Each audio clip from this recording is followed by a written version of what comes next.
ఓం అజ్ఞానతిమిరాంధస్య జ్ఞానాంజనాశలాకయా చక్షోరున్మిళితం యేన తస్మై శ్రీగురవే నమః. శ్రీచైతన్యమనోభీష్టం స్థాపితం యేన భూతలే స్వయం రూపః కదా మహ్యం దదాతి స్వపదాంతికం. వందేహం శ్రీగురూన్ శ్రీయుతాపదకమలం శ్రీగురూన్ వైష్ణవాంశ్చ శ్రీరూపం సాగ్రజాతం सहगण रघुनाथान्वितां तं सजीवं साद्वैतं सावधूतं परिजनसहितं कृष्णचैतन्यदेवं श्रीराधा कृष्णपादान् सहगण ललिता श्रीविशाखान्वितांश्च नमावों विष्णुपादाय कृष्णप्रेष्ठाय भूतले श्रीमते भक्तिवेदान्त स्वामिनिते नामिने. नमस्ते सारस्वते देवे गौरवाणी प्रचारिणे निर्विशेष शून्यवादी पाश्चात्यदेशतारिणे. नमो महावदन्याय कृष्णप्रेमप्रदायते कृष्णाय कृष्णचैतन्य नामिने गौरत्विषे नमः. हे कृष्णा करुणा सिन्धो दीनबन्धु जगत्पते गोपेश गोपिका कान्त राधा कान्त नमोस्तुते. तप्तकाञ्चन गौरांगी राधे वृन्दावनेश्वरी वृषभानुसुते देवी प्रणमामि हरिप्रिये. नीलाचलनिवासाय नित्याय परमात्मने बलभद्रसुभद्राभ्यां जगन्नाथाय ते नमः. वाञ्छाकल्पतरुभ्यश्च कृपासिन्धुभ्य एव च पतितानां पावनेभ्यो वैष्णवेभ्यो नमो नमः. जय श्री कृष्ण चैतन्य प्रभु नित्यानंद श्री अद्वैत गदाधर श्रीवासादि गौरभक्तवृंद. हरे कृष्णा कृष्ण कृष्ण हरे हरे हरे राम राम राम हरे हरे. హరే కృష్ణ. సో ఈరోజు మనము మరి శ్రీమద్ భాగవతం 7వ స్కందం 8వ అధ్యాయం 7వ నంబర్ శ్లోకం నుంచి మనము మొదలు పెడతామంట. సో నిన్న మనం చూసాము హిరణ్యకశిపుడు ఎప్పుడైతే విన్నాడో ఇలా చండామరకుల నుంచి ఎలా ప్రహ్లాద్ మహారాజు ఆయన యొక్క గురుకులంలో ఎలా మిగతా పిల్లలందరికీ కూడా ఈ భక్తి గురించి బోధిస్తున్నాడు, భక్తులుగా తయారు చేస్తున్నాడని తెలిసి ఎంతో ఆయనకి కోపం వచ్చేసింది. ఇప్పుడు ఆ కోపంతో ఆయన తిట్టడం స్టార్ట్ చేశాడు ప్రహ్లాదుడిని, ఇంకా ప్రశ్నించడం మొదలుపెట్టాడు ప్రహ్లాదుడిని. అప్పుడు అది విన్న తర్వాత ప్రహ్లాదుడు ఏమని జవాబిచ్చాడనేది ఈరోజు చూద్దాం అన్నమాట. 7వ నంబర్ శ్లోకం. శ్రీ ప్రహ్లాద ఉవాచ న కేవలం మే భవతశ్చ రాజన్ స వై బలం బలినాం చాపరేషాం పరే వరే మే స్థిరజంగమాయే బ్రహ్మాదయో ఏన వశం ప్రణీతాః. ప్రహ్లాద్ మహారాజు ఏమన్నారంటే, ఓ నా ప్రియమైన రాజా, నా యొక్క కిం బలం అని అడిగారు కదా, ఎక్కడి నుంచి నీకు ఈ బలం వచ్చిందనేసి ఈ ప్రశ్న మీరు అడిగారు కదా నన్ను. ఎక్కడి నుంచి అయితే నాకు బలం వస్తుందో అక్కడి నుంచే మీకు కూడా బలం వస్తుంది. అందరికీ బలాన్ని ప్రసాదించి అందరికీ శక్తిని ప్రసాదించేది వ్యక్తి ఒక్కతే. ఆయన మీకు నాకే కాదు, ప్రతి ఒక్కరికి ఆయనే శక్తిని ప్రసాదిస్తున్నాడు. ఒకవేళ ఆయన కృప లేకపోతే ఎవ్వరికీ ఏ శక్తి ఉండదు. తిరిగేవి కానీ కదిలేవి కానీ కదలకుండా ఉండే ఎటువంటి జీవులకైనా కానీ అందరికీ శక్తిని ప్రసాదించేది బ్రహ్మతో సహా అందరికీ శక్తిని ప్రసాదించేదెవరు?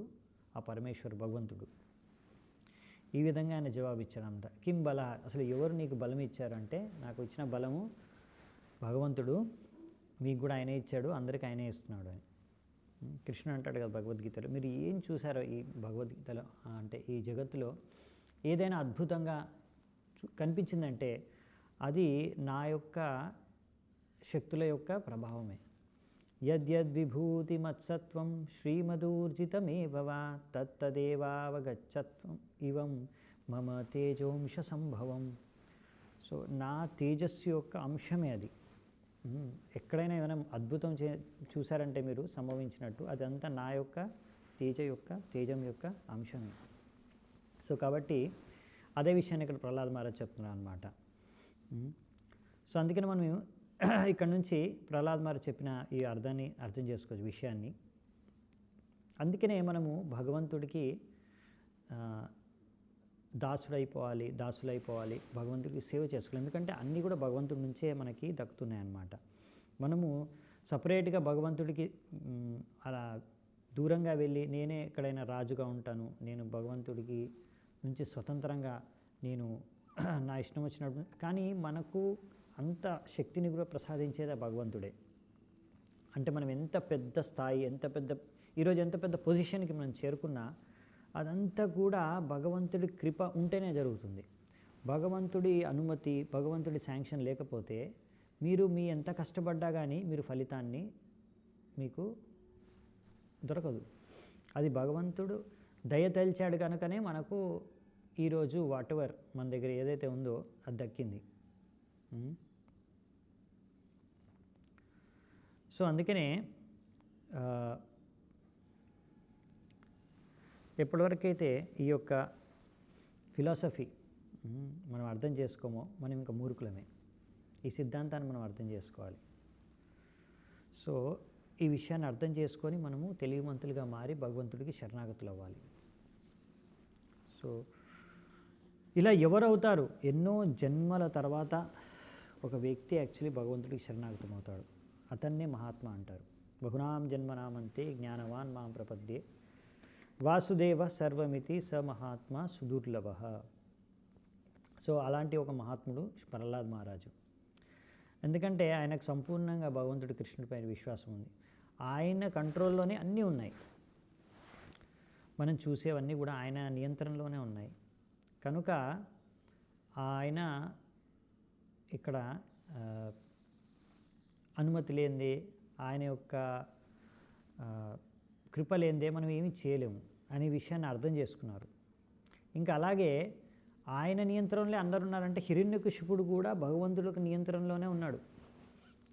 కాబట్టి హిరణ్యకశిపుడు నాకేమైనా చేయాలనుకున్నా అది భగవంతుడు అనుమతిస్తేనే, భగవంతుడు ఆయన పైన దయ చూపిస్తేనే జరుగుతుంది, లేకపోతే జరగదు. అంటే సంపూర్ణంగా భగవంతుడు మనం రక్షించాలనుకుంటే మనం రక్షిస్తాడు.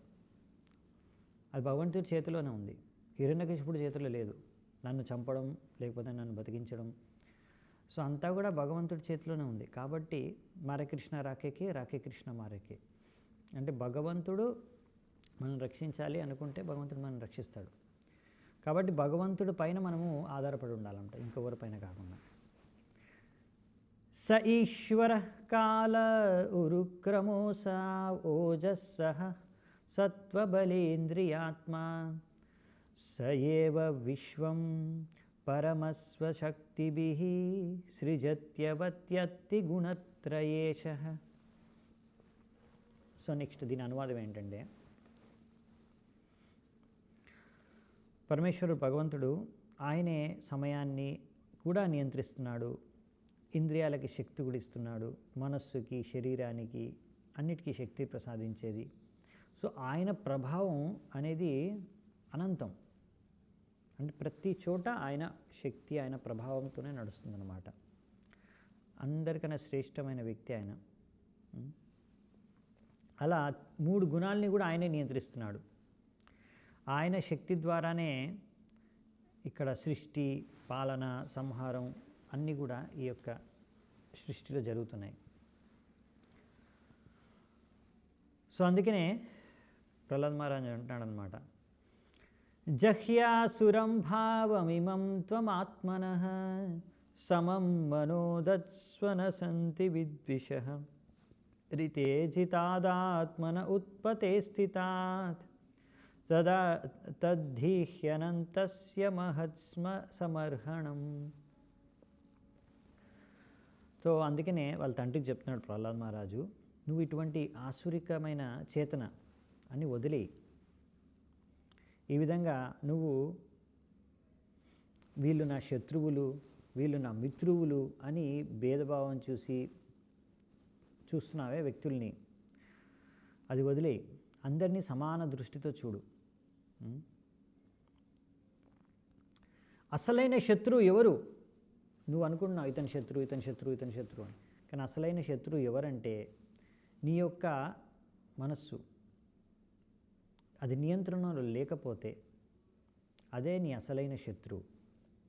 అంతకన్నా మించిన శత్రువు ఎవరు లేరు. ఈ విధంగా అందరినీ సమాన దృష్టితో చూడగలిగితే అప్పుడు నువ్వు భగవంతుడిని బాగా ఆరాధించుకోగలిగే స్థితికి చేరుకోగలుగుతావు. సో భగవంతుడి పైన మనం ధ్యానం చేసుకొనే, ఆయన పాదపద్మాలపైన ధ్యానం చేసుకొనే మనము మన యొక్క మనస్సుని నిగ్రహించుకోగలం. లేకపోతే వేరే ఉపాయం లేదన్నమాట. ఎందుకంటే మనస్సు చాలా చంచలమైంది. చంచలం హి మనః కృష్ణ ప్రమాతి బలవదృఢం తస్యాహం నిగ్రహం మన్యే వాయోరివ సుదుష్కరం. అర్జునుడు అన్నాడు, వాయువుని నిగ్రహించడం కూడా సులువేమో నాకు, కానీ మనస్సుని నిగ్రహించుకోలేకపోతాను, ఇది చాలా కష్టం. కాబట్టి మనస్సుని నిగ్రహించుకొని ధ్యానం చేయవలసిన ఈ పద్ధతిని అయితే అప్పుడు అర్జునుడికి కృష్ణుడు చెప్పాడో ధ్యానయోగ, అది నా వల్ల కాదు. ఎందుకంటే ఈ మనస్సు చాలా చంచలమైంది, స్థిరంగా ఉండదు అని అర్జునుడు చెప్పాడనమాట. అందుకనే కృష్ణుడు అన్నాడు, మరి అలాంటప్పుడు మనస్సుని కంట్రోల్ చేసుకోవడం ఎలా అంటే ఈ సాధన ద్వారానే, భగవంతుడికి ఇలా భక్తి చేసుకోవడం ద్వారా, భక్తి యోగ ద్వారా మనము నియంత్రించవచ్చు. అలా ఇక్కడ మనకి చెప్తున్నారన్నమాట.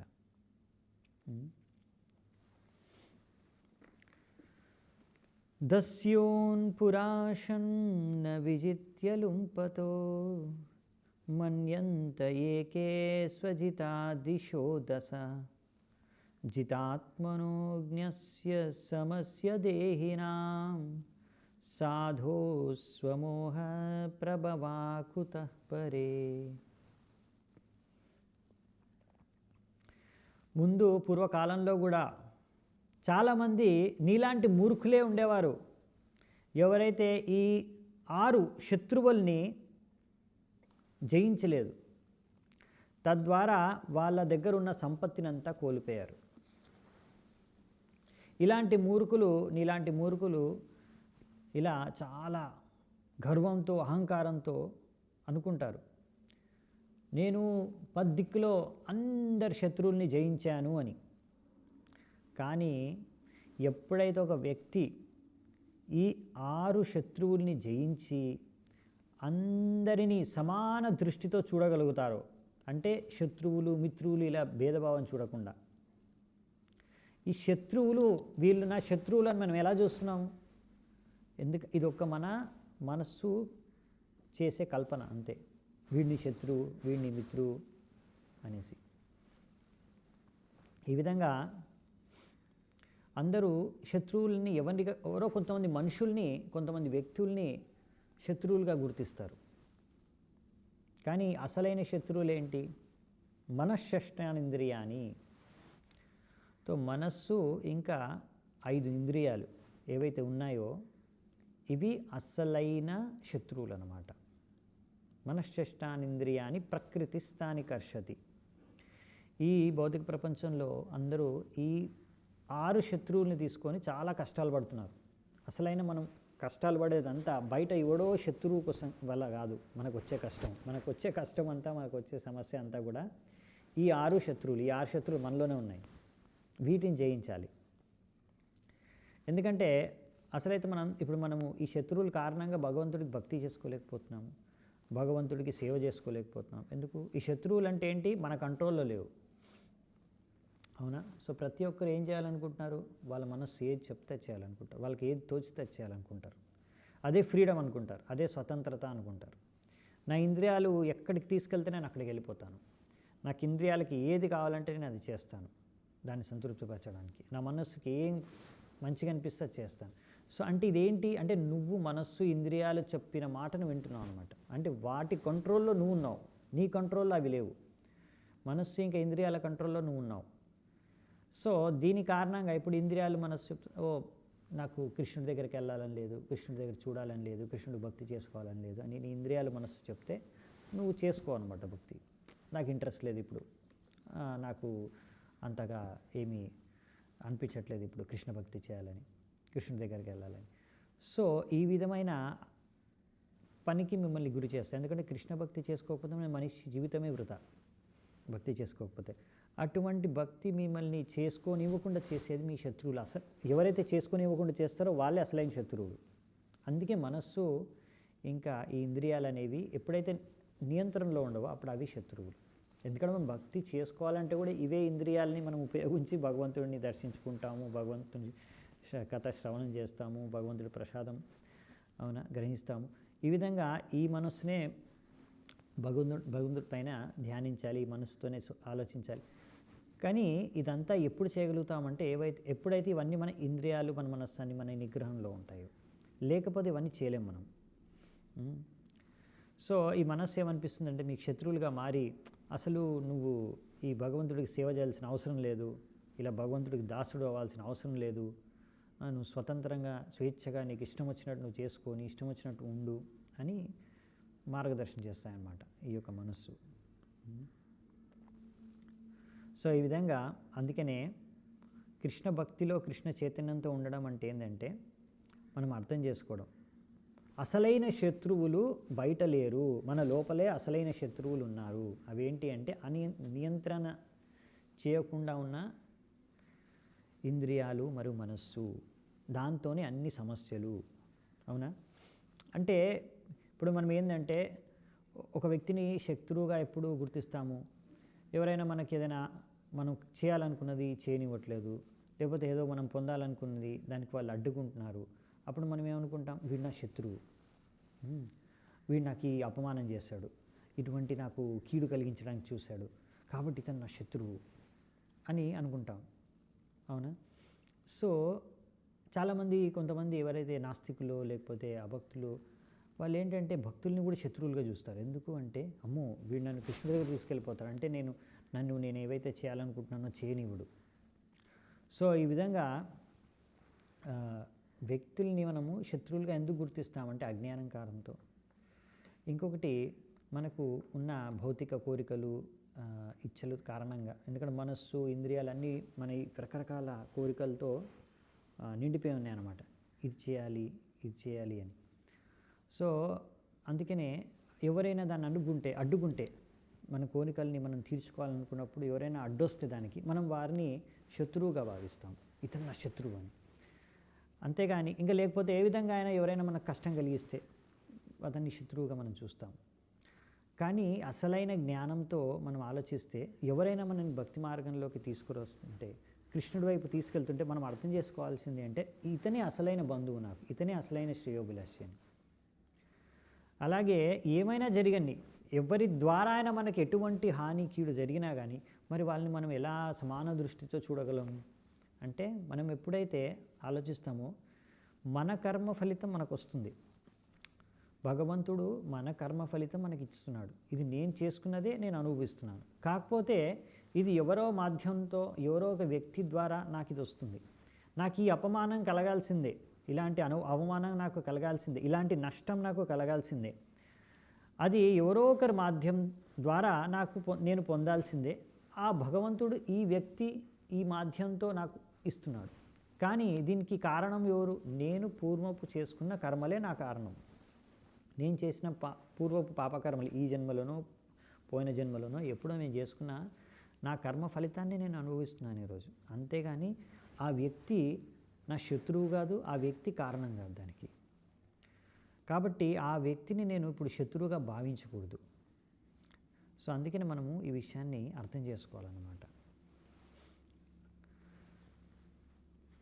సో నెక్స్ట్ 11వ శ్లోకం. ఇది విన్న తర్వాత హిరణ్యకశిపుడు ప్రహ్లాదుడి యొక్క జవాబు విన్న తర్వాత ఆయన ఏమంటాడంటే, శ్రీ హిరణ్యకశిపురువాచ వ్యక్తం త్వం వర్తు కామోసి యోతిమాత్రం వికత్తసే ముమూర్షూణాం హి మందాత్మన్ నను స్యూర్ విక్లవాగిరాహ. హిరణ్యకశిపుడు, ఓ మూర్ఖుడా, నువ్వు నన్నే తక్కువ చేసి చెప్తాను, నన్నే తక్కువ చేసి మాట్లాడతావా? అదేదో అంటే నువ్వు ఏదో ఇంద్రియాలన్నీ జయించి నాకన్నా చాలా తెలివైనవాడు అనుకుంటున్నావా? ఇక్కడి నుంచి నాకు అర్థమైంది ఏంటంటే, నువ్వు ఈరోజు నా చేతుల్లో చావడానికి సిద్ధమైపో. ఎందుకంటే ఇటువంటి కూతలు, ఇలాంటి వాక్యాలు నువ్వు వాగుతున్నావు కదా, అంటే ఇంకా నా చేతిలో నీ చావు ఈరోజు తథ్యం. సో ఇప్పుడు హిరణ్యకశిపుకి ఇంకా కోపం వచ్చేసింది. సో అందుకే ఎవరైనా మూర్ఖులకి మనము ఏదైనా హితోపదేశం చేస్తే ఏంటంటే, మూర్ఖాణం ప్రకోప్యాన శాంతయే. సో ఎప్పుడైనా మూర్ఖుడికి మనం మంచి శిక్షణ ఇవ్వాలనుకున్నా కానీ ఆ వ్యక్తి ఏంటంటే, అరే ఇతను ఒక మంచి నీతి నాకు చెప్తున్నాడు, నా హితం కోరే ఈ వ్యక్తి ఇలా చెప్తున్నాడు నాకని ఆలోచించడు. ఆ వ్యక్తికి ఇంకా కోపం వచ్చేస్తుంది. ఇప్పుడు ప్రహ్లాద మహారాజు హిరణ్యకశిపుడు మంచి కోరే చెప్తున్నా, అరే నువ్వు నీ ఇంద్రియాలు మనస్సుని నిగ్రహించుకోలేక నువ్వు పెద్ద జయించాను, నేను నాకు ఎవరు శత్రువులు లేరు అనుకుంటున్నారు, కానీ అసలైన శత్రువులు నువ్వు లోపలే ఉన్నాయి, దాన్ని నువ్వు జయించలేకపోయావు. కాబట్టి ముందు దాని గురించి ఫోకస్ చేయంటే వాడికి కోపం వచ్చేసింది అనమాట. ఇప్పుడు హిరణ్యకశిపుడికి అంత నన్నే అంతేసి మాట్లాంటావా, నువ్వేదో పెద్ద అందరి శత్రువుల్ని జయించినట్టు, ఇంద్రియాలని జయించినట్టు నాకే బోధనలు చెప్తున్నావా అని ఇప్పుడు ప్రహ్లాదుడినే చంపడానికి వెళ్తున్నాడు అనమాట. సో ప్రహ్లాదుడు చెప్పిన ఈ బోధనల్ని హిరణ్యకశిపుడు గ్రహించలేకపోయాడు. ఇంకా రివర్స్గా ఇంకా ఎక్కువ కోపం వచ్చేసింది ఆయనకి. సో అందుకనే హితోపదేశాలు అన్నారు మన శాస్త్రాల్లో. ఇలా ఎవరైనా మూర్ఖులకి మనము మంచి చెప్పాలని చూసినా వాళ్ళకి కోపం వచ్చేస్తుంది. అందుకే మనం ప్రచారం చేసినప్పుడు చేసే సమయంలో ఇలాంటి వ్యక్తిత్వం, ఇలాంటి మనస్తత్వం కలిగే వ్యక్తులు మన కంట పడుతూనే ఉంటారు. వాళ్ళకి ఏంటంటే హిరణ్యకశిపులాగా, హిరణ్యకశిపుకి ఏంటి, హిరణ్యకశిపు, హిరణ్య అంటే బంగారం, కశిపు అంటే పరుపు. సో ఈ విధంగా మంచిగా సంపాదించడం డబ్బులు, తర్వాత భోగించడం, ఇవి రెండే కావాలన్నమాట జనాలకి. డబ్బులు సంపాదించాలి, తర్వాత ఎంజాయ్ చేయాలి. డబ్బులు సంపాదించాలి, చిన్నప్పటి నుంచి స్కూల్లోకి వెళ్ళాక కూడా ఇదే నేర్పిస్తారు. స్కూల్ నుంచి కూడా ఎలా పెద్ద అయ్యాక బాగా డబ్బులు సంపాదించాలి, తర్వాత బాగా ఎంజాయ్ చేయాలి, బాగా లైఫ్ని లీడ్ చేయాలి, ఇదే లైఫ్లో సక్సెస్, ఇదే సక్సెస్ఫుల్ లైఫ్ అంటే. ఇలాగే చిన్నప్పటి నుంచి పిల్లలకి ట్రైనింగ్ ఇస్తారు, స్కూల్లోంచి, ఇంట్లోంచి, అన్ని చోట్ల నుంచి వాళ్ళకి ఇదే ట్రైనింగ్ దొరుకుతుంది. ఓహో సక్సెస్ఫుల్ అంటే బాగా డబ్బులు సంపాదించి తర్వాత బాగా ఎంజాయ్ చేయాలన్నమాట. ఇది హిరణ్యకశిపు మెంటాలిటీ అనమాట. సో ఈ విధంగా ఇప్పుడు ఇలాంటి వారికి ప్రచారం చేయడంలో ఇదే సమస్య. ఎందుకంటే వాళ్ళ ఇంట్రెస్టే వేరు, వాళ్ళకి కృష్ణుడి పట్ల ఇంట్రెస్ట్ లేదు. వాళ్ళ ఇంట్రెస్ట్ ఇంద్రియాలని భోగించాలి, దానికోసం డబ్బులు కావాలి, ఫ్రీ కాదు కదా. ఏదైనా కావాలంటే డబ్బులు ఖర్చు అవుతాయి, అందుకే డబ్బులు ముందు సంపాదించాలి. కాబట్టి చాలా డబ్బులు సంపాదిస్తే కానీ మనకి ఎంజాయ్మెంట్ దొరకదు, హ్యాపీగా ఉండలేము. సో ఇది ఇక్కడ నుంచి వస్తుందన్నమాట ఈ యొక్క వాక్యం. సో అలా అంతేకాకుండా ఒక తండ్రికి ఏంటంటే తన కొడుకు ఆయనకు బుద్ధి చెప్తే, లేకపోతే ఆ కొడుకు జ్ఞానాన్ని ఇస్తే తండ్రికి గ్రహించడానికి చాలా కష్టం అనమాట. ఎందుకంటే ఆయనకు అహంకారం ఎక్కువ ఉంటుంది. వీడు నా కొడుకు నాకే చెప్తాడా. సో అందుకనే ముఖ్యంగా అది అసురుడు హిరణ్యకశిపుడు అయి ఉంటే ఇంకా తండ్రి ప్లస్ హిరణ్యకశిపుడు అనమాట. అంటే అహంకారం కూడా ఉంది, మూర్ఖత్వం కూడా ఉంది. సో కాబట్టి అతను ప్రహ్లాద మహారాజు చెప్పిన నీతి బోధనల్ని లేకపోతే సరైన వాక్యాల్ని సరిగ్గా తీసుకోలేదన్నమాట. అందుకనే ప్రహ్లాద మహారాజు ఇప్పుడు అందరికీ ప్రచారం చేశాడు. ఇంతకుముందు అసురపుత్రులకి స్కూల్లో ప్రచారం చేశాడు. అందుకే అసురపుత్రులకి అన్నాడు, మీరు ఇదే చిన్న వయస్సు, ఇదే మంచి వయస్సు, ఈ టైంలో మీరు అసురపుత్రులైనా పర్వాలేదు, మీరు వెంటనే భక్తిని గ్రహించి భక్తులుగా మారిపోగలరు. అదే పెద్దగా అయిపోతే చాలా కష్టం. అసురులుగా చిన్నప్పటి నుంచి పెద్ద ఇట్లాంటి మెంటాలిటీ చిన్నప్పటి నుంచి ఇప్పుడు అందరూ ఏంటంటే ఈ మెంటాలిటీతో పెరుగుతారు అన్నమాట, పెద్దగా అవుతారు. అందుకే తర్వాత భక్తిలోకి తీసుకురావడం చాలా కష్టం. కాకపోతే కొంతమందికి మంచి మంచి సంస్కారాలు ఉన్నాయి, చిన్నప్పటి నుంచి నేర్పించారు వాళ్ళ తల్లిదండ్రులు, వాళ్ళ గురువులు. సో వాళ్ళు తర్వాత భక్తిలోకి రాగలుగుతున్నారు. కానీ ఇలా చిన్నప్పటి నుంచే తప్పుడు సంస్కారంతో పెంచితే తర్వాత వాళ్ళని భక్తిలోకి తీసుకురావడం చాలా కష్టమైపోతుంది.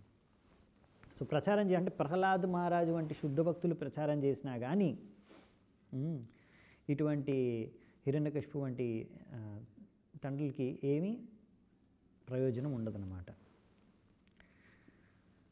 సో ఈ విధంగా హిరణ్యకశిపుడు ఇక్కడ ఇంకా అలాంటి ఇప్పుడు ప్రహ్లాదుడిని చంపడానికి ఏ ప్రయత్నమే చేస్తున్నాడు, ఆ ప్రయత్నం ద్వారా అతను నరసింహదేవుడిని పిలుస్తున్నాడు. పిలిచి తన చావునే తను కోరి తెచ్చుకుంటున్నాడు అనమాట. ఈ విధంగా మనము అర్థం చేసుకోవచ్చు.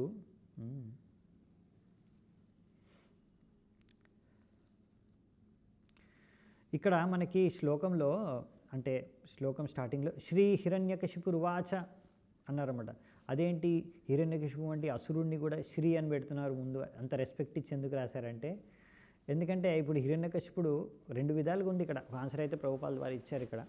ఎందుకు అంటే హిరణ్యకశిపుడు ఇప్పుడు ప్రహ్లాద్ మహారాజు యొక్క కారణంగా, ఆయన ప్రహ్లాద్ మహారాజు శుద్ధ భక్తుడు, ఆయన కారణంగానే ఇప్పుడు హిరణ్యకశిపుడు యొక్క చావు అనేది భగవంతుడి చేతిలో జరుగుతుంది. సో భగవంతుడి చేతిలో చచ్చిపోతే భగవద్ధామని తిరిగి వెళ్తారు ఎవరైనా, లేకపోతే కనీసం ముక్తైనా లభిస్తుంది అన్నమాట. సో అందుకనే ఇతనికి ఇప్పుడు భగవద్ధామని తిరిగి వెళ్తాడు కాబట్టి ఈ కారణంగా ఇతన్ని ఇక్కడ ఇప్పుడు శ్రీ అని సంబోధించబడింది అనమాట. ఎనీవే మన హిరణ్యకశిపు ఇంకా హిరణ్యాక్షులు ఇద్దరు కూడా జయ విజయులు, భగవంతుడి సేవకులే, శాపగ్రస్తులై ఇప్పుడు ఈ విధంగా హిరణ్యకశిపు రూపంలో వచ్చారు. సో ఆ విధంగా చూస్తే కూడా వాళ్ళు భక్తులు కాబట్టి మనము సన్మానించాలి. కానీ ఇక్కడ ఇంకోటి ఏంటంటే ప్రహ్లాద్ మహారాజ్ కారణంగా ఇప్పుడు అంటే ప్రహ్లాద్ మహారాజ్ శుద్ధభక్తుడయ్యాడు కాబట్టి వాళ్ళ తండ్రి అసురుడైనా సరే అతను కూడా భగవద్ధామానికి వెళ్ళే అవకాశం జరుగుతుందన్నమాట. సో అతన్ని కూడా అందుకే సన్మానించాం. 12వ నంబర్ శ్లోకం. యస్త్వయా మందభాగ్యోక్తో మదన్యో జగదీశ్వరః క్వాసౌ యది స సర్వత్ర కస్మాత్ స్తంభేన దృశ్యతే. ఓ ప్రహ్లాద, నువ్వెంతో దుర్భాగ్యశాలివి. నువ్వు ఎప్పుడు చూసినా నన్ను కాకుండా ఇంకెవడో పరమేశ్వరుడు భగవంతుడు అనేసి ఎప్పుడు చెప్పేవాడివి. పరమేశ్వరుడు భగవంతుడే అందరినీ నియంత్రిస్తున్నాడు అని అన్నావు, ప్రతి చోట ఉన్నాడన్నావు, సర్వంతర్యామి సర్వవ్యాపి అన్నావు. ఎక్కడున్నాడు? సో ఒకవేళ ఆయన అన్ని చోట్ల ఉంటే నా ముందు ఉన్న ఈ స్తంభంలో ఎందుకు నాకు కనిపించట్లేదు అనేసి ఇప్పుడు అడుగుతున్నాడు అనమాట ప్రహ్లాదుడిని. అంటే ప్రహ్లాదుడు చెప్పాడు కదా ప్రతి చోట భగవంతుడు ఉన్నాడని, అన్ని చోట్ల ఆయన శక్తి ద్వారా అన్ని చోట్ల ఉన్నాడని. సో అందుకని ఇక్కడ ప్రశ్నిస్తున్నాడు అనమాట ప్రహ్లాదుడిని, మరి ఎక్కడున్నాడని. సో ఈ విధంగా అప్పుడప్పుడు అసురులు ఇలా ప్రశ్నిస్తారు, ఎక్కడున్నాడు మీ భగవంతుడు? నాకైతే కనిపించట్లేదు. భగవంతుడు ఉంటే నాకు ఎందుకు కనిపించట్లేదు, నేను ఎందుకు చూడలేకపోతున్నాను? సో అందుకనే భగవద్గీతలో భగవంతుడు అంటాడు, నాహం ప్రకాశ సర్వస్య యోగమాయా సమావృత. సో ఇలాంటి మూర్ఖులకి, నాస్తికులకి, నమ్మకం లేని వాళ్ళకి భగవంతుడు కనిపించడు, అవునా? కానీ భక్తులు భగవంతుడిని ఎల్లప్పుడూ అన్ని చోట్ల చూడగలరు, దర్శించుకోగలరు. అదే డిఫరెన్స్ అనమాట అభక్తుడికి భక్తుడికి. ప్రహ్లాద్ మహారాజు కనిపిస్తున్నాడు భగవంతుడు ప్రతి చోట ఉన్నాడని, కానీ ఆయనకు తెలుసు. కానీ హిరణ్యకశిపుకి ఎక్కడ కనిపించట్లేదు. అందుకే అలాంటి వాళ్ళకి మృత్యు రూపంలోనే కనిపిస్తాడు అన్నమాట భగవంతుడు. ఎందుకంటే భగవంతుడు ముందుకు వచ్చిన తర్వాత కూడా వాళ్ళు నమ్మరు, ఇతను భగవంతుడు ఏంది, నన్ను ఏం చంపగలుగుతాడు అని. అలాగే నరసింహస్వామి రూపంలో వచ్చినా కానీ హిరణ్యకశిపుకి ఇంకా అర్థం కాలేదు ఇతనే నన్ను చంపుతాడని. అప్పుడు కూడా శరణాగతుడు అవ్వలేదు. ఇతను నేను చంపగలుగుతానులే అని అతనితో యుద్ధం చేయడానికి వెళ్ళాడు. సో అందుకనే ఇలాంటి యొక్క మూర్ఖులు, నాస్తికులు, అపరాధులు వీళ్ళందరూ వీళ్ళకి అర్థం కాదనమాట. ఎందుకంటే యోగమాయా సమావృతాః. అందుకనే కుంతిమారాణి కూడా అంటుంది, మాయా జవాని కచ్చన్నం అజ్ఞాధుక్షచం అవ్యయం. ఇలాంటి అజ్ఞానులకి మీరు కనిపించరు. మాయ అనే ఒక జవనిక అంటే కర్టెన్ మిమ్మల్ని కప్పిపుచ్చేస్తుంది. కాబట్టి ఇలాంటి అసురులు, ఇలాంటి నాస్తికులు మిమ్మల్ని చూడలేరు. మరి భగవంతుడిని ఎవరు చూడగలరు?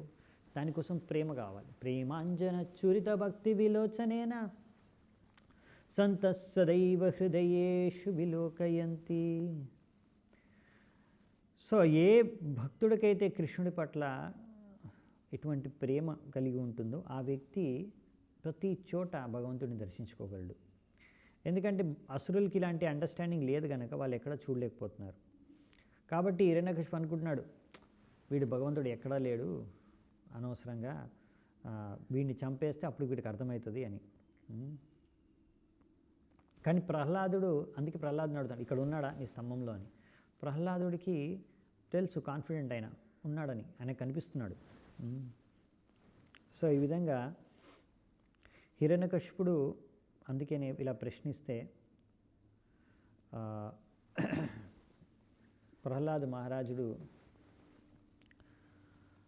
ఇక్కడ ఆయన కాన్ఫిడెంట్గా ఉన్నాడు అనమాట, ఉన్నాడు భగవంతుడు ఇక్కడ అని.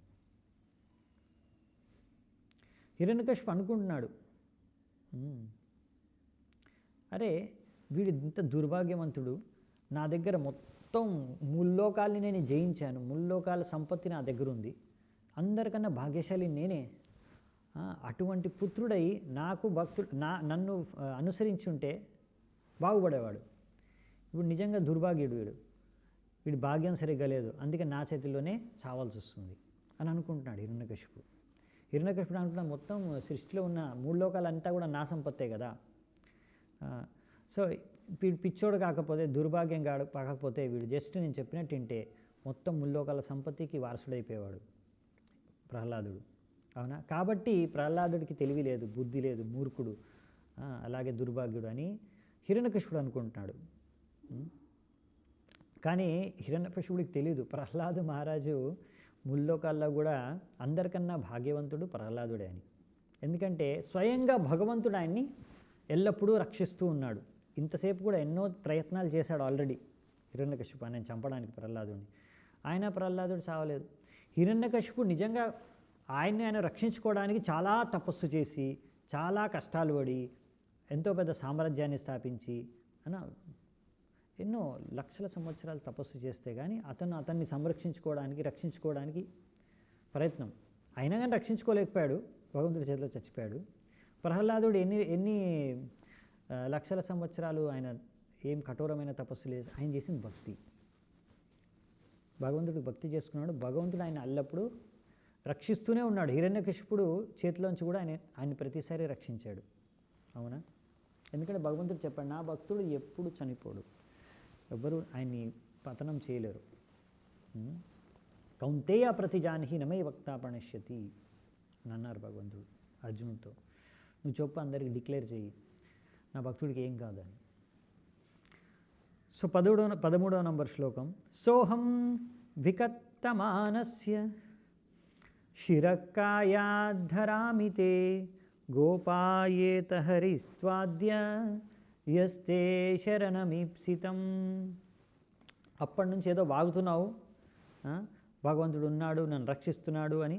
సరే, ఇప్పుడు నీ తలకాయని తీసేస్తాను నీ శరీరం నుంచి, చూస్తాను మీ భగవంతుడు వచ్చి ఎలా నిన్ను రక్షిస్తాడు, నేను చూడాలనుకుంటున్నాను మీ భగవంతుడు ఎలా నిన్ను రక్షిస్తాడు.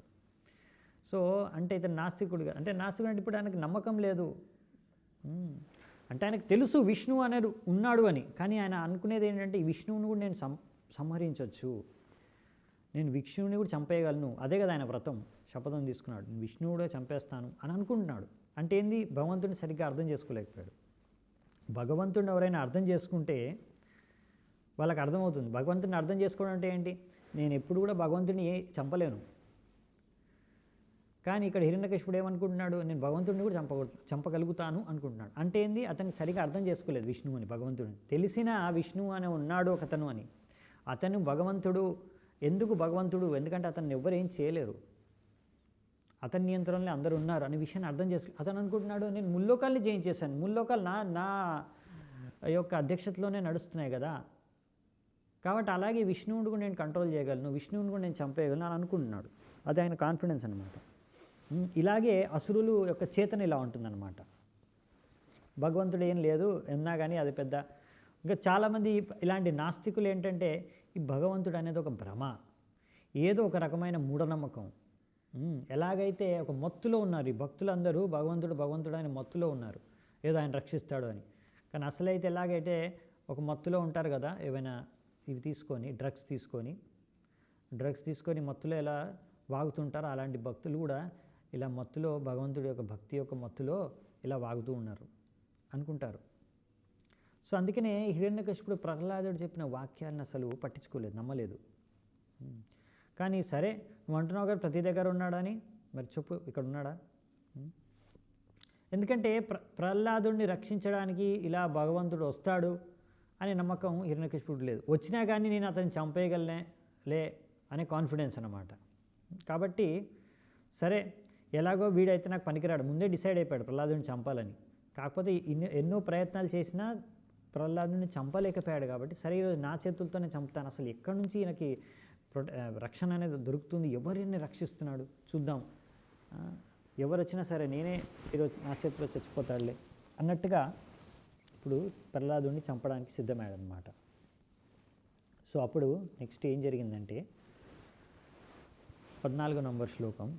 ఏవం దురుక్తేర్ ముహురర్దయన్ ఋషా సుతం మహాభాగవతం మహాసుర ఖడ్గం ప్రగృహ్యోత్పతితో వరాసనాత్ స్తంభం తతాదాతి బల ముష్టి. ఆయన ఏం చేశాడంటే ఎంతో కోపంతో హిరణ్యకశిపు, ఆయనకు చాలా శక్తి ఉంది కదా, మొత్తం శక్తిని అంతా ఉపయోగించి ఇప్పుడు ఇలా ప్రహ్లాదుని బాగా తిట్టిన తర్వాత ఇలా ఆయన్ని తిడుతూనే హిరణ్యకశిపు ఆయన యొక్క ఖడ్గాన్ని తీసుకొని ఆయన యొక్క సింహాసనం నుంచి లేచి అతను ఇప్పుడు అంటే ఆ ఖడ్గంతో తల నరికేయాలనేసి అంటే ప్రహ్లాదుడిది. సరే చూస్తాను, ఈ స్తంభంలో ఉన్నాడన్నావు కదా, ఈ స్తంభంని నా యొక్క ఒక్క ముష్టితో చేయితో గట్టిగా పిడికిలు బిగించి ఆయన కొట్టాడు అనమాట స్తంభానికి. కొడితే ఏమైంది? తదైవ తస్మిన్నినదోతి భాషినో బభూవ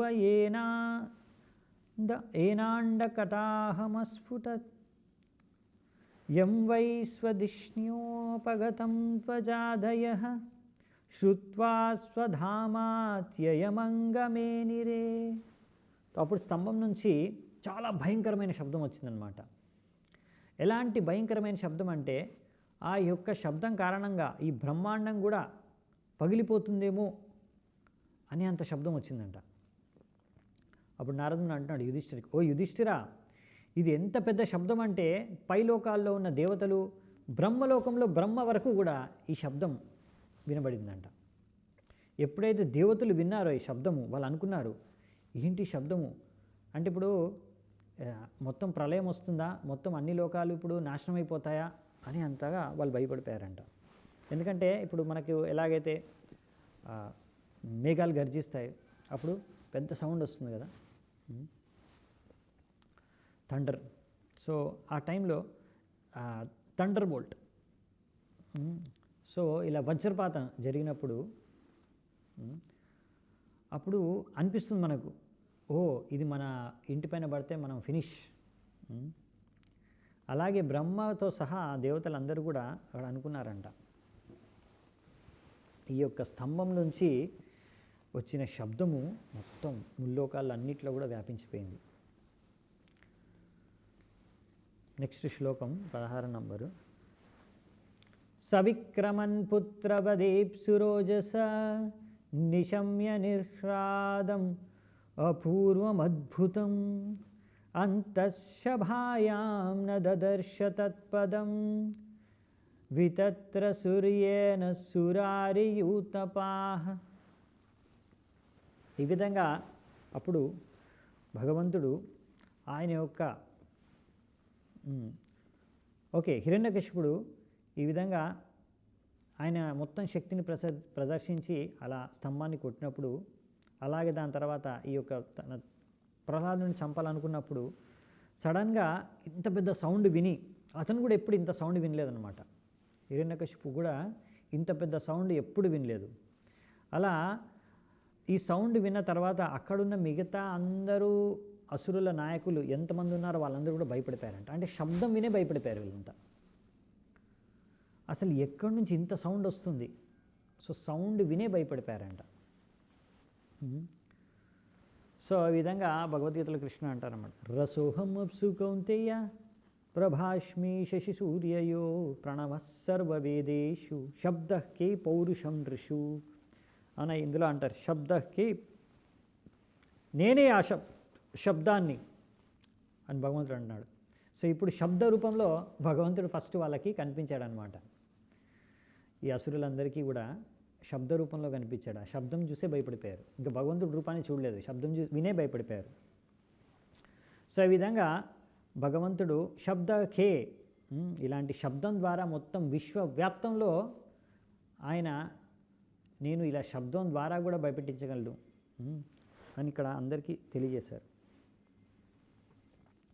సో ఇప్పుడు హిరణ్యకశిపు ఇంకా అర్థం అవ్వట్లేదు అతనికి, కానీ ఈ శబ్దం విన్న తర్వాత అతనికి కూడా కొంచెం భయం వేసింది.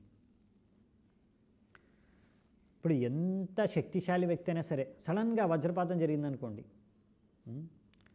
సో ఎంత శక్తిశాలి వ్యక్తి అయినా భయపడిపోతాడు అన్నమాట. అంటే సడన్గా మీరు నార్మల్గా కూర్చొని ఉన్నారు, లేకపోతే సడన్గా మీరు ఎక్స్పెక్ట్ చేయలేదు, సడన్గా ఎంత పెద్ద సౌండ్ వచ్చిందనుకోండి, సపోజ్ బాంబు పేలితే సడన్గా భయపడిపోతారు కదా. అంటే ఎవరైనా సరే ఎంత పెద్ద శక్తివంతుడైనా సరే ఒకసారి సడన్గా పెద్ద శబ్దం అనేది వింటే వారు భయపడిపోతారు, అవునా? సో అలా ఇప్పుడు హిరణ్యకశిపు ఇంకా మిగతా అసురులు అందరూ కూడా ఏంటి శబ్దం అని భయపడిపోయారంట. సో ఆ విధంగా ఎక్కడి నుంచి వస్తుంది శబ్దం వాళ్ళకి అర్థం కావట్లేదు. అప్పుడు నెక్స్ట్ శ్లోకం 17వ నంబర్ శ్లోకం. సత్యం విధాతుం నిజభృత్య భాషితం వ్యాప్తిం చ భూతేష్వఖిలేషు చాత్మనః అదృశ్యతాత్యద్భుతరూపముద్వహన్ స్తంభే సభాయాం న మృగం న మానుషం. సో భగవంతుడు నరసింహదేవుడు అక్కడ ప్రత్యక్షమయ్యారనమాట స్తంభంలోంచి. ప్రహ్లాద మహారాజు సత్యం విధాతుం నిజభృత్య భాషితం, నిజభృత్య నిజమైన ఆయన యొక్క భక్తుడు సేవకుడి యొక్క ప్రహ్లాదుడి యొక్క వాక్యాన్ని సత్యం అని రుజువు చేయడానికి ఆయన ఇప్పుడు ఈ స్తంభం నుంచి ప్రత్యక్షమయ్యారన్నమాట హిరణ్యకశిపుడు ముందట. సో ఎటువంటి అద్భుతమైన రూపాన్ని తాల్చారంటే అదృశ్యత్యాద్భుత రూపముద్వహన్, ఇటువంటి అద్భుతమైన అదృశ్యమైన రూపాన్ని ఎవ్వరూ ఎప్పుడు ముందు చూడలేదన్నమాట. స్తంభే సభాయాం, స్తంభంలోంచి వచ్చారు ఇప్పుడు. నా మృగం నా మానుషం, మృగము కూడా కాదు మనిషి కూడా కాదు, ఇటువంటి అద్భుతమైన రూపం నుంచి అక్కడ స్తంభం నుంచి బయటకు వచ్చాడు నరసింహదేవుడు. సో ఎప్పుడైతే హిరణ్యకశిపుడు అడిగాడో ఎక్కడున్నాడో నీ భగవంతుడు, ఎక్కడున్నాడు నీ భగవంతుడు, ఈ స్తంభంలో ఉన్నాడా అని. సో ప్రహ్లాద్ మహారాజు అప్పుడే చెప్పేశాడు నిర్భయంగా, భగవంతుడు అక్కడ ఉన్నప్పుడు ప్రహ్లాదుడు అన్నాడు మరి ఆ స్తంభంలో కూడా ఉన్నాడు అన్నాడు. సో అందుకనే ప్రహ్లాదుడు అన్నాడా స్తంభంలో భగవంతుడు ఉన్నాడు అని ప్రహ్లాదుడు అన్నాడు కాబట్టి ఆ వాక్యాన్ని రుజువు చేయడానికి భక్తుల యొక్క వాక్యాల్ని రుజువు చేయడానికి ఇక్కడ భగవంతుడు ప్రత్యక్షమయ్యాడు అనమాట. నరసింహదేవ స్వామి అవతారం తీసుకున్నాడు అనమాట. సో ఇక్కడ హిరణ్యకశిపు చూశాడనమాట. కానీ హిరణ్యకశిపుకి అర్థం కావట్లేదు, ఇదేం రూపం ఎప్పుడు చూడలేదే, అంటే ఇది మనిషి కూడా కాదు అలాగని సింహం కూడా కాదు. సో ఆ విధంగా ఎప్పుడూ చూడని ఆ రూపాన్ని చూశాడనమాట. సో ప్రహ్లాద్ మహారాజ్కు సంపూర్ణమైన విశ్వాసం ఉంది భగవంతుడు నన్ను రక్షిస్తాడని. సో ప్రహ్లాద్ మహారాజ్ అక్కడ నించొని ఉన్నాడు. ఎంత భయపెట్టించినా కానీ ప్రహ్లాదుడు భయపడలేదు హిరణ్యకశిపుడి బెదిరింపుకి. ఎందుకంటే ప్రహ్లాదుడు తెలుసు ఆల్రెడీ ఎన్నోసార్లు భగవంతుడు ఆయన్ని రక్షించాడు. సో తప్పకుండా నన్ను రక్షిస్తాడనే నమ్మకం ప్రహ్లాదుడికి ఉంది. సో అందుకనే ప్రహ్లాదుడు ఆ యొక్క నమ్మకాన్ని అలాగే భద్రపరుస్తూ భగవంతుడు వచ్చి నువ్వేమీ కంగారు పడనవసరం లేదు, నువ్వు అన్నావు ఇక్కడ ఉన్నానని నేను ఇక్కడే ఉన్నాను అని ప్రత్యక్షమయ్యాడు భగవంతుడు. అలాగే మరి ఇటువంటి రూపాన్ని ఎందుకు దాల్చారంటే బ్రహ్మదేవుడు వరం ఇచ్చాడు కదా హిరణ్యకశిపుడికి. ఎటువంటి మనిషి, ఎటువంటి పశువు, లేకపోతే అసురుడు కానీ ఇలా ఏ జీవి ఆయన సృష్టించింది, అలాగే ఆయన సృష్టించకుండానివి అలా ఎటువంటి పుట్టిన జీవుల ద్వారా నేను ఉన్న జీవుల ద్వారా నేను మృత్యు చెందును అంటే ఇప్పుడు ఆల్రెడీ ఎగ్జిస్ట్ అయి ఉన్న ఈ సృష్టిలో ఈ ముల్లోకాల్లో ఉన్న ఏ జీవి ద్వారా ఆయన నేను మరణించలేను అని ఆల్రెడీ వరం తీసుకున్నాడు కదా. సో కాబట్టి ఇలా కొత్త రూపాన్ని ఈ ముల్లోకాల్లో ఈ భౌతిక ప్రపంచం లేని కొత్త రూపాన్ని ఇప్పుడు దాల్చి నరసింహస్వామి అవతారంలో హిరణ్యకశిపుడు ముందు ప్రత్యక్షమవుతాడు. 18వ నంబర్ శ్లోకం. ససత్వమేనం పరితో విపశ్యన్ స్తంభస్య మధ్యాదనునిర్జిహానం నాయం మృగో నాపి నరో విచిత్రం అహో కిమే తండ్రిమగేంద్ర రూపం. ఈ విధంగా హిరణ్యకశిపుడు అప్పుడు ఆ సౌండ్ రాగానే ఫస్ట్ అసలు ఈ సౌండ్ ఎక్కడి నుంచి వచ్చిందని చూశాడు. తర్వాత చూస్తే ఆ సౌండ్ కోసం మనం వెతికితే అక్కడ ఒక మనిషి మృగం కాని ఒక అద్భుతమైన రూపం వ్యక్తి ఆయన ముందు కనిపించాడు, ప్రత్యక్షమయ్యాడు. స్తంభంలోంచి బయటకు వచ్చాడు. ఇది చూసే షాక్ అయిపోయాడు. ఈ స్తంభంలోంచి, అలా స్తంభంలోంచి ఈ అద్భుతమైన ఈ యొక్క వ్యక్తి ఎవరు? సో ఈ విధంగా భగవంతుడి యొక్క శక్తి ఎంత అనే దాన్ని అంచనా ఎప్పుడు కూడా ఈ అసురులు వేయలేరన్నమాట. పరాస్య శక్తిర్వివిధైవ శ్రూయతే స్వభావకీ జ్ఞాన బలక్రియాచ. సో ఎప్పుడైతే ఇలాంటి అసురులు ఏంటంటే భగవంతుడి శక్తి ఎంత అనేది వాళ్ళు ఆయన ఏమనుకుంటున్నాడు, నా దగ్గర చాలా శక్తి ఉంది, సో నేనే అందరికన్నా శక్తివంతుడిని అని హిరణ్యకశిపుడు అనుకుంటున్నాడు. కానీ యాక్చువల్లీ భగవంతుడి దగ్గర అనంతమైన శక్తి ఉంది. భగవంతుడి దగ్గర ఎంత శక్తి ఉందో హిరణ్యకశిపుడు ఎప్పుడు అంచనా కూడా వేయలేడనమాట. సో అందుకని ఆ సర్వశక్తిమంతుడు ఎవరు అంటే భగవంతుడు, హిరణ్యకశిపుడు కాదు. కానీ హిరణ్యకశిపుడికి ఇప్పటివరకు అర్థం కాలేదు. అందుకే అలాంటి అర్థం కాని వ్యక్తులనే అందుకనే భగవంతుడు ఏమన్నాడు భగవద్గీతలో, అవజ్ఞానాంతి మామూఢా మనుష్యం తను ఆశ్రితం. అందుకే ఇటువంటి వాళ్ళని మూఢా అని కృష్ణుడు అన్నాడు అనమాట. ఎందుకంటే వాళ్ళు అర్థం చేసుకోవట్లేదు నేను ఎంత శక్తివంతుడు అనే విషయాన్ని. నేను కృష్ణుడి రూపంలో వస్తే వీడు నార్మల్ మనిషి మనలాగే ఒకడు అని అనుకుంటున్నారు. కానీ నేను సాధారణమైన మనిషిని కాదు. అందుకే ఇలాంటి వారి తెలీదు, మూర్ఖులు, పరంభావం అజానంతో. ఇలాంటి వాళ్ళందరూ తెలీదు అసలు నా శక్తి ఏంటి, నేను ఎవరు అనేది అసురులకు తెలియదు అనమాట. అందుకని హిరణ్యకశిపు ఇక్కడ బ్రహ్మదేవుడి నుంచి వరాలు వచ్చిన తర్వాత ఆయన అనుకున్నాడు, నేను చాలా తెలివైన వాడిని, బ్రహ్మదేవుడి నుంచి ఎలాంటి వరాలు తీసుకున్నానంటే నన్ను ఎవ్వరు కూడా చంపలేరు, ఇంకా నేను అమరుడినని ఫీల్ అయిపోతున్నాను అనమాట నిజంగా. కానీ అతనికి అర్థం కాలేదు భగవంతుడి శక్తి అనంతం. ఆయనను ఎన్ని తెలివితేటలు పెట్టుకొని ఎన్ని వరాలు సంపాదించుకున్నా కానీ భగవంతుడు ఆయన ఎటువంటి రూపంలో వస్తాడని ఎక్స్పెక్ట్ చేయలేదు. అతను ఊహకు అందలేదన్నమాట. ఆయనకు ఊహకు అంది ఆయన తెలివి ప్రకారం ఆయన అన్ని విధాలుగా ఆల్రెడీ వరం అడిగేస్తాడు, నాకు ఎటువంటి మృత్యు ఎటువంటి జీవి నుంచి దక్కద్దని. అయినా కానీ భగవంతుడు అక్కడున్న అన్ని కండిషన్స్ని సాటిస్ఫై చేస్తూ, అంటే ఎన్ని వరాలు దొరికాయి బ్రహ్మదేవుడి నుంచి హిరణ్యకశిపుడికి, అన్ని వరాలని సాటిస్ఫై చేస్తూనే ఇప్పుడు హిరణ్యకశిపుడిని చంపడానికి ఇలాంటి విచిత్రమైన రూపాన్ని దాల్చొచ్చారన్నమాట. నెక్స్ట్ 19 నుంచి 22 వరకు ఒకేసారి ఉన్నాయి శ్లోకాలు. సో చూద్దామంట ఒకేసారి. ఇప్పుడు హిరణ్యకశిపుడు చూస్తున్నాడు అన్నమాట నరసింహదేవుణ్ణి. హిరణ్యకశిపుడు భగవంతుడు రూపాన్ని చూస్తున్నాడు. ఆ భగవంతుడు రూపాన్ని ఇక్కడ వర్ణించారన్నమాట. మీమాంసమానస్య సముత్థితోగ్రతో నిర్సింహరూపస్తదలం భయానకం ప్రతప్తచామీకరచందలోచనం స్ఫురత్సటాకేశరజృంభితాననం करालदंष्ट्रं करवालचञ्चला शूरान्तजिह्वं भ्रुकुटिमुकोल्भनं स्तब्धोर्ध्वकरणं गिरिकन्दराद्भुत व्यात्तास्य नासं हनुभेदभीषणं दिवि स्पृशत्कायमधीर्घपीवर ग्रीवोर्वक्षः स्थलमल्पमध्यमन् चन्द्रांशुगौरैश्चुरितं तनूरुहैर्विश्वग्भुजानीकशतं नकायुधं दुरासदं सर्वनिजेतरायुध प्रवेकविद्रावितदैत्यदानवं. तो हिरण्यकशिपुडु ఇప్పుడు భగవంతుడు రూపాన్ని స్టడీ చేస్తున్నాడు. అరే ఇది ఏ జీవి, ఇతను ఎవరు, అసలు ఇతను ఎవరు, ఈ వ్యక్తి ఎవరు, ఈ నరసింహస్వామి అవతారం ఏంటి, ఇంత భయంకరంగా ఉంది, ఆయన యొక్క కళ్ళు ఎంతో క్రోధంతో ఉన్నాయి. ఇప్పుడు నరసింహస్వామి ఉగ్ర రూపం అన్నమాట. ఎందుకంటే ఎంతో కోపంతో ఇప్పుడు అక్కడ ప్రత్యక్షమయ్యాడు. అక్కడ ఎందుకు వచ్చాడు, చంపడానికి హిరణ్యకశిపుణ్ణి. సో ఎందుకు ప్రహ్లాదుడిని ఇంత బాగా చంపడానికి అపమానించి హిరణ్యకశిపుడు ఎంతో ప్రహ్లాదుడికి కష్టం కలిగించాడు కదా, ఇప్పుడు ఎంతో కోపం మీద వచ్చాడనమాట.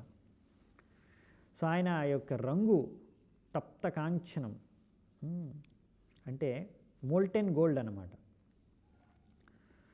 అలాగే ఆయన యొక్క కేశవాలు అవన్నీ కూడా మెరుస్తున్నాయంట. ఈ విధంగా ఆయన యొక్క జుట్టు అనేది మొత్తం ఇలా కోపంతో ఆయన మెరుస్తూ ఉంది, ఇంకా అన్ని వైపులా వ్యాపించిపోయిందంట.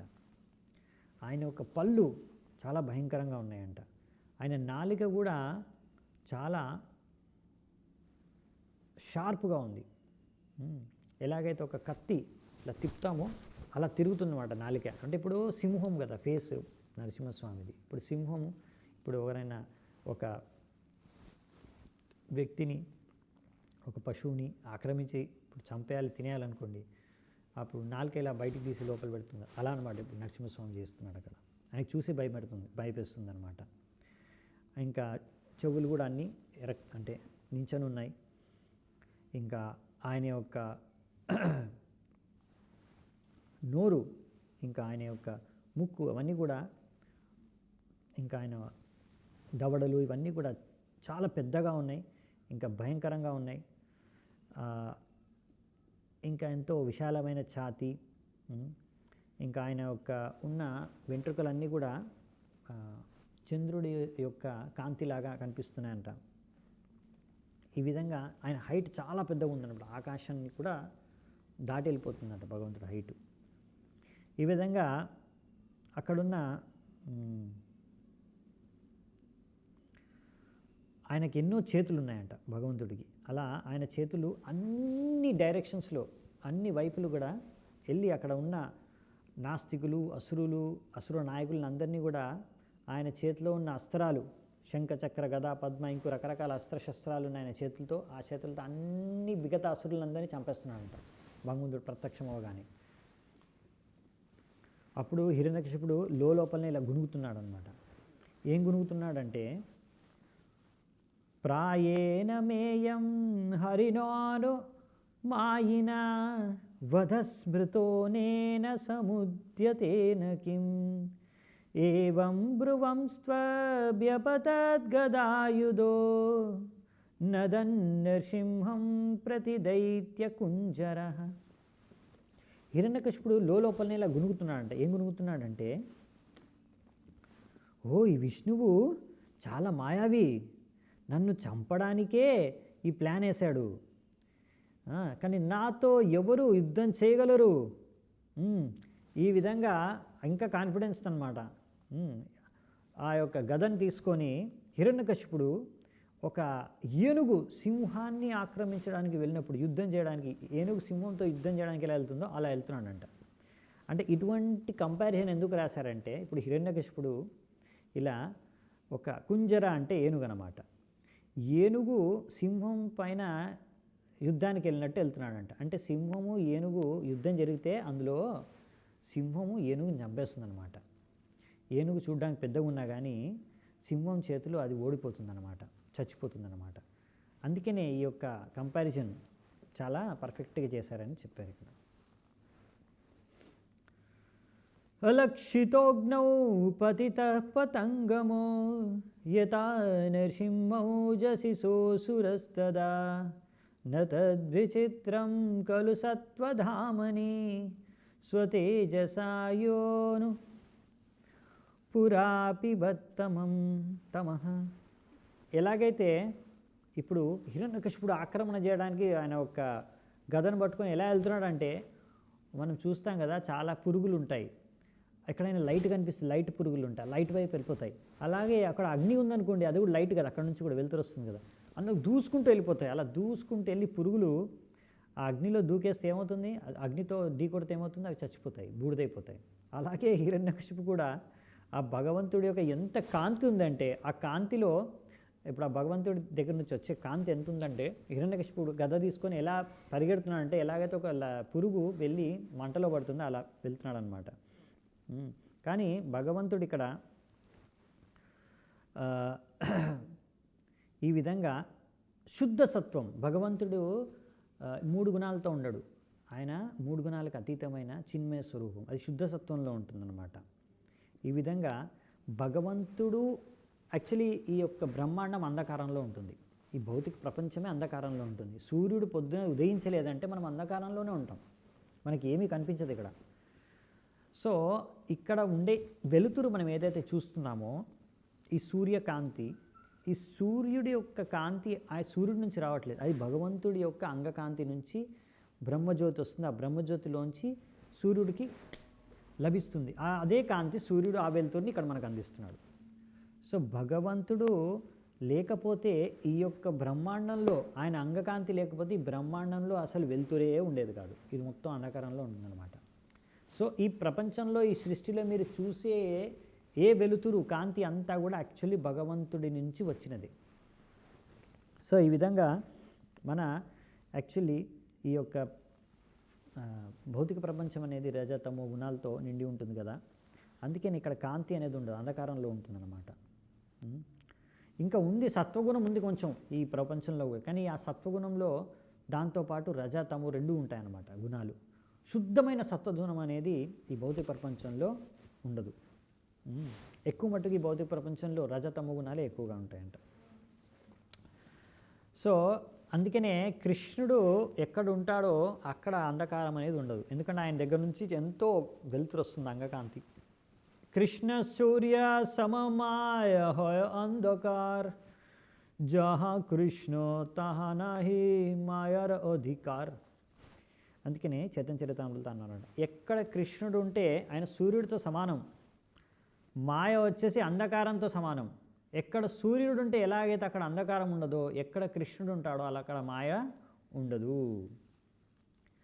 సో అందుకనే ఈ భక్తి యోగ ఎక్కడ ఉంటుందో అక్కడ అజ్ఞానత అనేది ఉండదు. అందుకనే ఇక్కడ ఈ ప్రహ్లాదుడు భక్తి యోగ చేశాడు కనుక అక్కడ అంధకారం తొలగిపోయింది, అక్కడ భగవంతుడు ప్రత్యక్షమైపోయాడు. ఈ హిరణ్యకశిపుడు ఈ అంధకారానికి మన కారణం.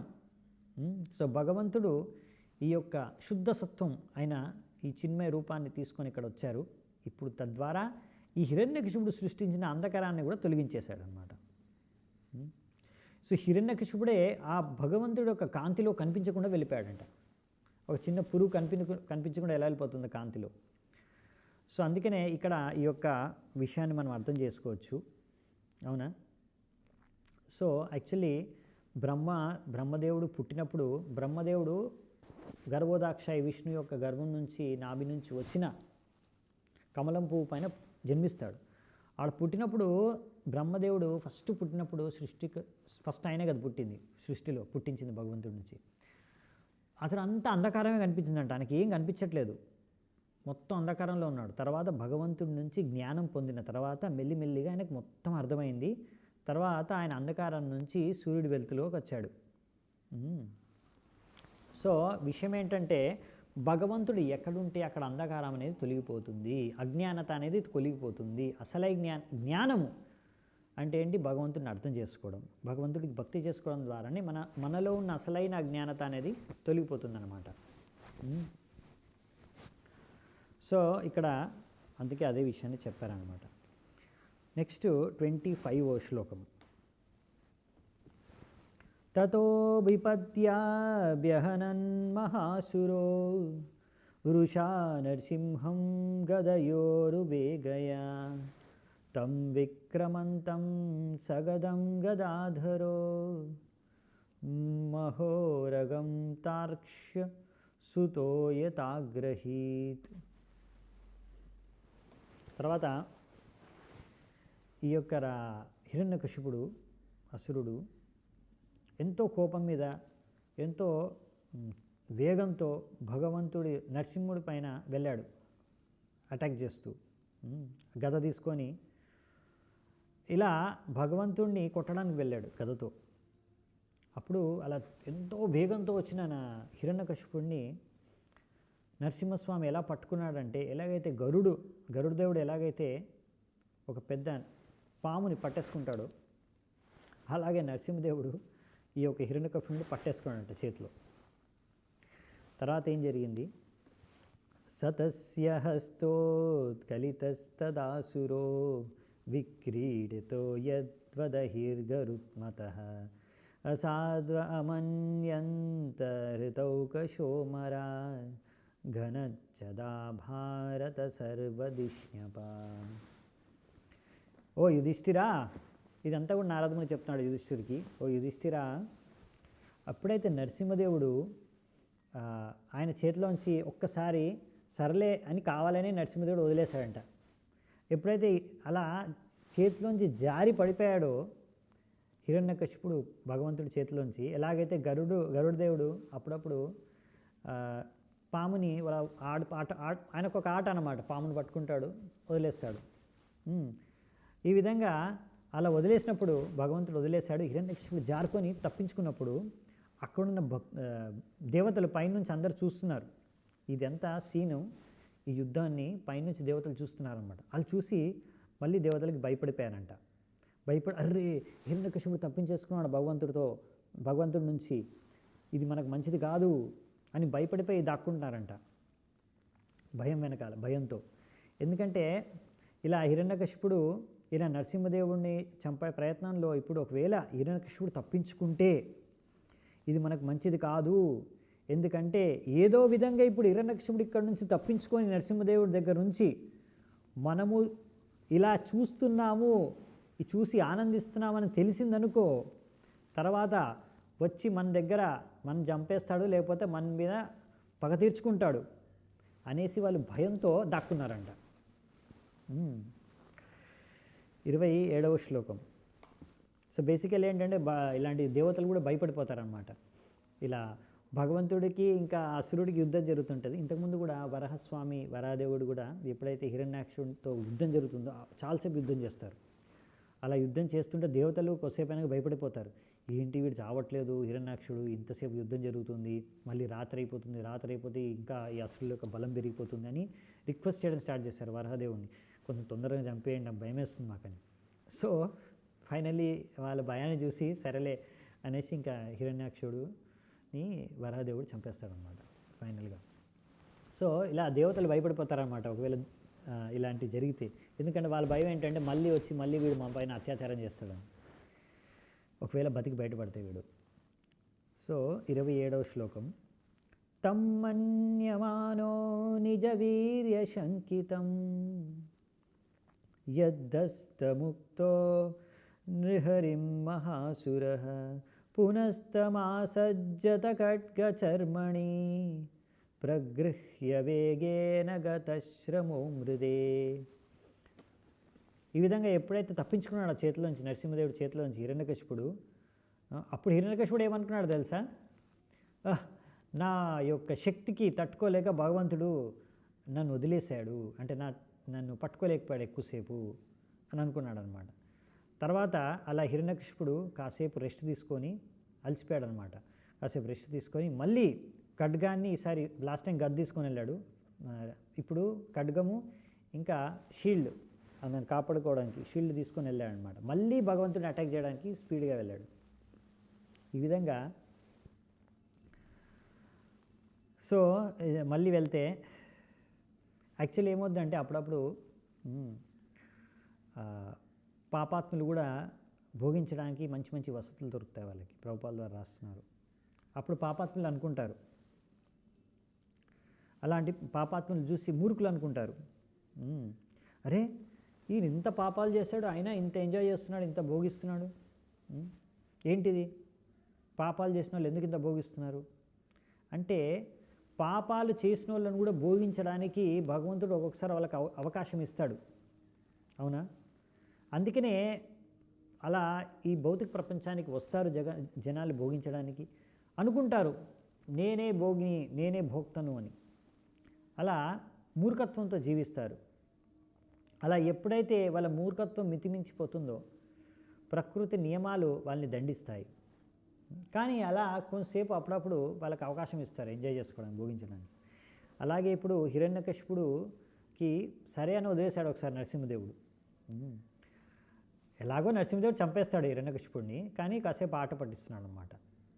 ఆయన కొంచెం ఎంజాయ్ చేస్తున్నాడు. ఎందుకంటే నరసింహస్వామి వచ్చిందే యాక్చువల్లీ ఫైటింగ్లో ఎంజాయ్ చేయడానికే కదా. ఇద్దరితో అంటే జయ విజయుల్ని ఇద్దరిని కూడా అసురులుగా పంపించిందే భగవంతుడు వీళ్ళతో యుద్ధం చేసి యుద్ధంతో వీర్యరసాన్ని అనుభవించాలని. సో అందుకనే వీళ్ళతో యుద్ధం చేద్దామనే వచ్చాడు. కాబట్టి వరాదేవుడు కూడా చాలాసేపు యుద్ధం చేశాడు హిరణ్యాక్షుడితో. ఇప్పుడు హిరణ్యకశిపుడితో కూడా భగవంతుడు కాసేపు అలా వీర్యరసాన్ని ఎంజాయ్ చేస్తున్నారు అనమాట. అందుకే ఒకసారి వదిలేశారు. 28వ శ్లోకం. తం శ్యేన వేగం శతచంద్రవర్తమే చరంతమచ్చిత్రముపర్యదో హరిః కృత్వాట్టహాసం కరముత్సనోల్బనం నిమీలితాక్షం జగ్రే మహాజవః. సో ఈ విధంగా చాలా గట్టిగా నవ్వుతూ భగవంతుడు ఎంతో శక్తివంతుడు ఆయన మళ్ళీ హిరణ్యకశిపుడిని పట్టుకున్నాడట. హిరణ్యకశిపుడు చాలా జాగ్రత్తగా ఈసారి షీల్డ్ ఇంకా కత్తి 2 తీసుకొని వచ్చాడు. కానీ అయినా కానీ హిరణ్యకశిపుడు ఇంకా చాలా స్పీడ్గా వచ్చి అటు ఇటు బాగా తిరుగుతున్నాడంట.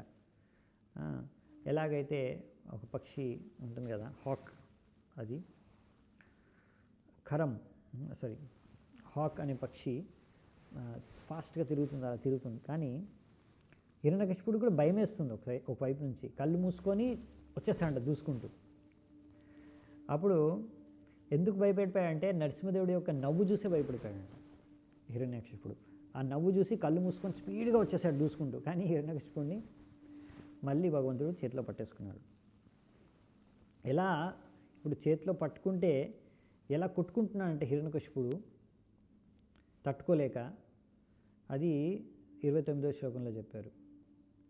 విశ్వక్స్ఫురంతం గ్రహణాతురం హరిర్ వ్యాలోయతాకుం కులిశాక్షటత్వచం ద్వార్యూరుమాపత్య దదారలీలయా నకేర్యతాహిం గరుడో మహావిషం. సో ఎలాగైతే గరుడు ఇలాంటి గరుడ పక్షి లాంటి ఒక విషపూరితమైన ఒక సర్పాన్ని పట్టుకుంటారో, అలాగే నరసింహదేవుడు హిరణ్యకశిపుడిని పట్టుకొని తర్వాత ఈ హిరణ్యకశిపుడి శరీరం మామూలుది కాదే, ఒకవేళ వజ్రపాతం జరిగినా ఆ శరీరం నశించిపోదు. అలాంటి వరాన్ని ఎలాగో పొందాడు కదా హిరణ్యకశిపుడు. అటువంటి హిరణ్యకశిపుడిని పట్టుకున్నాడు. అలా పట్టుకున్నప్పుడు హిరణ్యకశిపుడు తట్టుకోలేక ఆయన చేతులు కాలు ఆడిస్తున్నాడు అనమాట. తప్పించుకోవడానికి చాలా ప్రయత్నం చేస్తున్నాడు చేతులు కాలుతో. కానీ నరసింహదేవుడు ఏం చేశాడు, అలా పట్టుకొని తీసుకొచ్చి ఆయన ఒళ్ళో ఆయన్ని పడుకోబెట్టి ఆయన ఒళ్ళో ఆయన యొక్క తొడల పైన పడుకోబెట్టి, తర్వాత ఎక్కడ కూర్చున్నాడంట నరసింహస్వామి, గుమ్మం మీద కూర్చున్నాడు అనమాట. అంటే అటు ఇటు, అంటే లోపల ఇంట్లో కూడా కాదు బయట కూడా కాకుండా కూర్చొని ఆయన యొక్క నఖాద్భుత శృంగం, ఆయన యొక్క గోర్లతో ఇప్పుడు హిరణ్యకశిపుడిని వధించడానికి చీల్చేశాడనమాట. ఆయన చీల్చేసి గోర్లతోనే మొత్తం చీల్చేశాడు హిరణ్యకశిపుడి యొక్క శరీరాన్ని నరసింహస్వామి. ఎందుకంటే హిరణ్యకశిపుడికి వరం దొరికింది కదా, నేను ఆకాశంలో కూడా చావకూడదు, భూమి మీద కూడా చావకూడదు, నీళ్ళల్లో కూడా చావకూడదు. అయితే అందుకనే బ్రహ్మదేవుడి యొక్క వరాన్ని అలాగే ఉంచుతూ నరసింహస్వామి ఎక్కడ కూర్చోబెట్టుకున్నాడంటే అతన్ని ఆకాశంలో కాదు భూమి మీద కాదు ఆయన ఒళ్ళో కూర్చోబెట్టుకొని చంపేశాడు అనమాట. ఇంటి బయట కూడా చావకూడదు, ఇంటి లోపల కూడా చావకూడదు, రాత్రి కూడా చావకూడదు, దినంలో కూడా చావకూడదు అంటే సరే అనేసి భగవంతుడు, అందుకనే దినము అయిపోయింది, సంధ్యాకాలం అన్నమాట, రాత్రి ఇంకా మొదలవ్వలేదు. అటువంటి సమయంలో అలాగే ఇలా ఇంకా ఆయన చెప్పారు కదా, ఎటువంటి అస్త్రాలు శస్త్రాలతో నన్ను చంపలేరు ఎవరు అంటే సరే అనేసి ఏ అస్త్రాలు శస్త్రాలు ఉపయోగించకుండా ఆయన గోర్లతో, ఇప్పుడు గోర్లు ఉన్నాయి చూసారా, ఏది జీవించింది మృతి చెందింది ఇవి రెండు కూడా నన్ను చంపలేవని. ఇప్పుడు అతను చంపేది ఎవరు అంటే యాక్చువల్లీ అంటే దేని ద్వారా గోర్ల ద్వారా. ఇప్పుడు గోరు ఉందనుకోండి, ఇప్పుడు ఈ గోర్లు మరి ఇవి లివింగా డెడ్డా, అంటే అది జీవం ఉందా లేదా గోర్లలో? మనం గోర్లు కత్తిరించేస్తాం కదా, మనకేం నొప్పి తగులుతుందా? నొప్పి కలగదు కదా. అలాగని మనము అది జీవం లేదని కూడా చెప్పలేము, ఎందుకంటే అది మన నుంచి ఇప్పుడు మనలో జీవం ఉంది, జీవిస్తున్నప్పుడే గోర్లు పెరుగుతున్నాయి. చచ్చిపోయిన మనుషుల నుంచి గోర్లు పెరుగుతాయి, పెరగవు కదా. మరి ఇలా గోర్లు పెరుగుతున్నాయి మన నుంచి, కానీ గోర్లలో జీవం లేదు. సో అంటే గోర్లలో జీవం ఉందా లేదా ఏది చెప్పలేము అనమాట. అంటే ఉంది అని చెప్పలేము, లేదు అని చెప్పలేము అనమాట. అందుకనే అలా బతికున్నది చనిపోయింది రెండు కాదనమాట గోర్లు. అందుకంటే అటువంటి గోర్లతోనే ఇప్పుడు నరసింహస్వామి హిరణ్యకశిపుణ్ణి చంపుతున్నాడు అనమాట. సో ఈ విధంగా అంటే ఎన్ని రకాల షరతులు పెట్టాడు హిరణ్యకశిపు చావకుండా ఉండడానికి, ఎన్ని రకాల వరాలు తీసుకున్నాడు బ్రహ్మదేవుడి నుంచి. ప్రతి ఒక్క వరం కూడా అన్నిటినీ సాటిస్ఫై చేస్తూనే, ఏ ఒక్క వరం కూడా బ్రహ్మదేవుడు చెప్పిన ఏ ఒక్క వరాన్ని కూడా మిస్ చేయకుండా అన్ని వరాలు ఓకే అనుకుంటా కూడా అన్ని వరాలతో సహా అతన్ని ఆయన వధించాడనమాట. 30వ నంబర్ శ్లోకం. యాక్చువల్లీ మనకు టైం అయిపోయింది, కానీ ఇప్పుడు ఈ ఎపిసోడ్ జస్ట్ 2-3 శ్లోకాలు ఉన్నాయి 33 వరకు. ఇది అయిపోయినాక మనం ఏం చేద్దామంటే ఒక 5-10 మినిట్స్ పట్టచ్చు. సంరంభ దుష్ప్రేక్ష్యకరాలలోచనో వ్యత్తాననాంతం విలిహన్ స్వజిహ్వయా అశ్రగ్లవాక్తారుణకేశరాణనో యతాంతరం మాలిద్విపహత్యయా హరిః.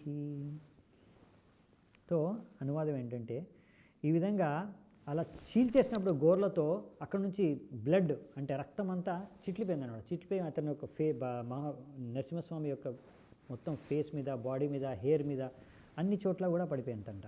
సో భగవంతుడు ఇలా ఎంతో కోపంతో అలా చీల్చేశాడు. చీల్చేసిన తర్వాత భగవంతుడు ఫేస్ చూడడానికి భయంకరంగా ఉందంట ఆ టైంలో.